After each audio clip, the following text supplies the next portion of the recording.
freedom ring. Have you ever stopped to think about all of the freedoms you have in your life?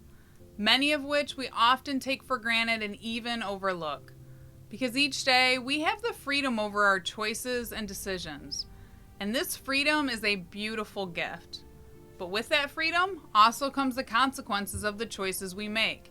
And we don't have a choice over these consequences. They're already predetermined.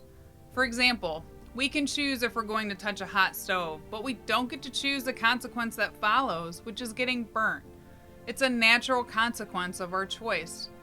But consider this. The consequences that often cause us pain and harm can actually be a good thing for us. Because when we get burnt, our minds remember that pain, and it often leads us to not want to make that harmful choice again.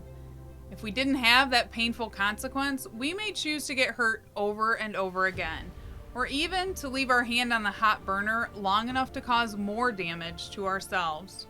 So pain, as much as we don't like it, is a gift that helps us to desire different choices, ones that won't cause us, as well as those around us, further harm and suffering.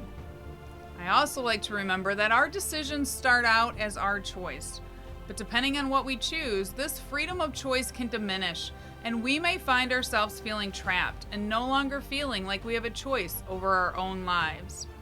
That's how it can become, for example, when people choose to use harmful substances such as drugs and alcohol, or to participate in behaviors that can become addicting, such as gambling.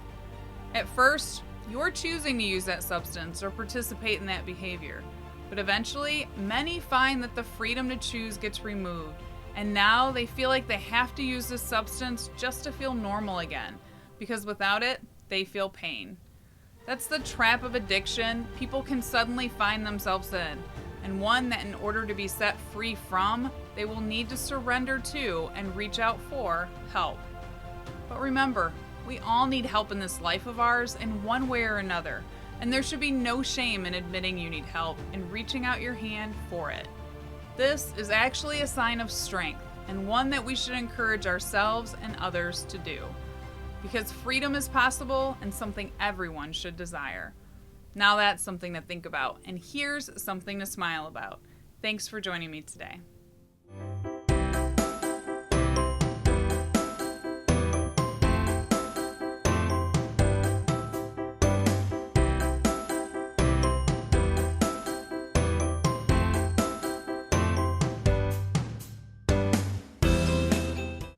I'm a gambling addict in recovery.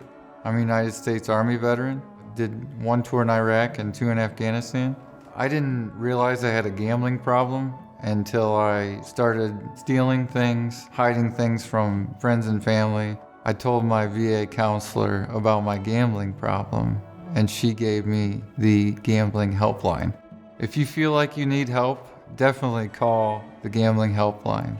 Someone cares.